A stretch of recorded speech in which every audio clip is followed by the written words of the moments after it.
The journey to finding the best marathon for Halloween continues. Last week I did a movie list about the best horror films that you can find on Tubi, Shudder, or Hulu. This week I'm going to look at 5 of the best horror films that you can find on Netflix. And I know a lot of you guys have a Netflix account, so this is right up your alleyway. By the by, I'm the movie guy, and let's start this list. Number 5, Geralds Game. Now, Stephen King's name is synonymous with horror, and this movie is based on one of his projects. It's also been rewritten and directed by Mike Flanagan, and this is actually the project that started his collaboration with Netflix. It's about a couple who go on a lake house in order to spice up their relationship. The husband dies and the wife is left handcuffed to the bed, and now she has to break free. A lot of crazy things happen throughout this film. It gets crazier as it goes on. Carla Gugino's performance in the leading role is fantastic. There's some gore as well, and this is a very suspenseful psychological thriller. This is a great pick for Halloween night. Number 4, Creep. Now, this is one of my favorite hidden gem films,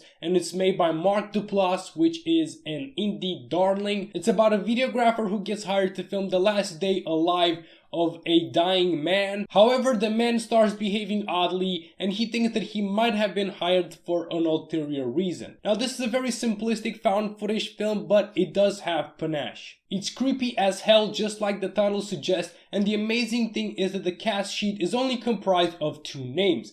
And it's mostly Mark Duplass being filmed. The pace is a little bit slow, there isn't that much gore happening, but expect to be a little bit marked by this film come the end. Number 3, His House. Now, this is the directorial debut of Remy Weeks, and it's also a Netflix original. It's about a couple from South Sudan who move over to England, but they struggle to adjust to life in England, and they actually feel a very evil presence lurking underneath their house. Now, there are some mishaps in the directing department. You will have to forgive Remy. This is his debut after all, but he builds a very compelling ghost story. And there's also a message about trying to build your life from the ground up once again. The characters are very well built, the jump scares are actually frightening, and the sound design is reminiscent of some great horror movies. You're not going to find many better on Netflix. Number 2, the Fear Street trilogy. I know I'm cheating a little bit here by picking 3 films for my number 2 spot, but Fear Street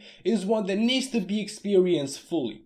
It's about a couple of teens from Shadyside, and they try to uncover the truth about their town's brutal history. This one was released last summer, and I did reviews for all 3 parts. I'm going to leave the link to one of them up there at the I button. The films are pretty smart. They have brilliant character development. They are pretty different from horror films nowadays, and I have to say I was very impressed with all 3 of them. Lee Janiak did a fantastic job at the helm of it. And number 1, Vampires vs. the Bronx. Now, I know this is not the most scariest film on the list, but it's a fantastic watch, and it has a great heart. It's about a couple of kids who fight off of some vampires who are trying to take over the Bronx. This one is for those who are looking for a friendly horror, not to get spooked too much. It's witty, it's funny, and while it's not the most original film out there, there's something for everyone to grab onto, like the comedy, the characters, or the action. If you're spending Halloween with teens, then this is the perfect movie for you guys to watch. Which one of these films are you planning on watching? Let me know down in the comments.